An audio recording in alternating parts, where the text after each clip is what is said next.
Crime branch കസ്റ്റഡിയിൽ തുടരുന്ന പാതിവില തട്ടിപ്പ് കേസിലെ മുഖ്യപ്രതി കെ എൻ ആനന്ദകുമാറിനെ ഇന്ന് മജിസ്ട്രേറ്റിന് മുൻപാകെ ഹാജരാക്കും. മുൻകൂർ ജാമ്യാപേക്ഷ തിരുവനന്തപുരം സെഷൻസ് കോടതി തള്ളിയതിന് പിന്നാലെയായിരുന്നു പ്രത്യേക അന്വേഷണ സംഘം ആനന്ദകുമാറിനെ കസ്റ്റഡിയിലെടുത്തത്. ആരോഗ്യനില പൂർവ്വസ്ഥിതിയിലെത്തിയാൽ ആനന്ദകുമാറിനെ ആലപ്പുഴയിലും കൊച്ചിയിലും എത്തിച്ച് ക്രൈംബ്രാഞ്ചിന്റെ പ്രത്യേക അന്വേഷണ സംഘം വിശദമായി തന്നെ ചോദ്യം ചെയ്യും. ഡാൻ കുര്യൻ വിവരങ്ങളുമായി. ഡാൻ, ഈ കേസിൽ പങ്കില്ല എന്ന ആനന്ദകുമാറിന്റെ വാദങ്ങളെയെല്ലാം തഴഞ്ഞുകൊണ്ടാണ് കോടതി മുൻകൂർ ജാമ്യാപേക്ഷ തള്ളിയിട്ടുള്ളത്. അതുകൊണ്ട് തന്നെ ഈ കേസിൽ ഇനി എന്തെങ്കിലും കാര്യം അറിയണമെങ്കിൽ അത് ആനന്ദകുമാറിൽ നിന്ന് കൂടിയാണ്.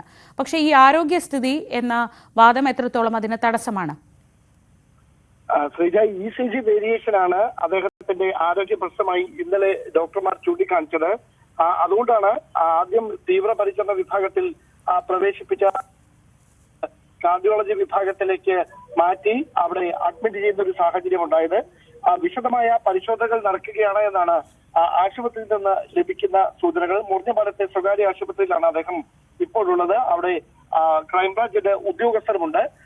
ഇന്ന് മറ്റ് പ്രശ്നങ്ങളൊന്നുമില്ല. ആരോഗ്യസ്ഥിതി പൂർവ്വനിലയിൽ എത്തിയാൽ അവിടെ നിന്ന് അദ്ദേഹത്തെ അറസ്റ്റ് രേഖപ്പെടുത്തി മജിസ്ട്രേറ്റിന് മുമ്പിൽ ഹാജരാക്കാനുള്ള ഒരു നീക്കമായിരിക്കും ക്രൈംബ്രാഞ്ചിന്റെ ഭാഗത്ത് നിന്ന് കഴിയുന്നത്. പാതിവില തട്ടിപ്പുമായി ബന്ധപ്പെട്ട് കോതമംഗലത്തെ രജിസ്റ്റർ ചെയ്ത കേസിലായിരിക്കും ആദ്യ അറസ്റ്റ് രേഖപ്പെടുത്തുക. തുടർന്നായിരിക്കും വിശദമായ ചോദ്യം ചെയ്യലിന് വേണ്ടി ആലപ്പുഴയിലും കൊച്ചിയിലും അദ്ദേഹത്തെ എത്തിക്കുക. ഈ തട്ടിപ്പുമായി ബന്ധപ്പെട്ട സാമ്പത്തിക കുറ്റകൃത്യത്തിന്റെ ഗൂഢാലോചനയ്ക്ക് പിന്നിൽ ഈ ആനന്ദകുമാറിനും അനന്തകൃഷ്ണനും പുറമെ മറ്റേതെങ്കിലും ഉന്നതരുണ്ടോ എന്ന് കണ്ടെത്തുന്നതിന് വേണ്ടിയിട്ടുള്ള പരിശോധന അടക്കമാണ് ക്രൈംബ്രാഞ്ച് നടത്തിക്കൊണ്ടിരിക്കുന്നത്. വിശദമായി ആനന്ദകുമാറിനെ ചോദ്യം ചെയ്യുന്നതിലൂടെ ഇതിലെ ഗൂഢാലോചന എന്തായിരുന്നു എന്ന കാര്യത്തിൽ ഒരു വ്യക്തത കൈവരും എന്നാണ് അന്വേഷണ സംഘം നൽകുന്ന സൂചനകൾ.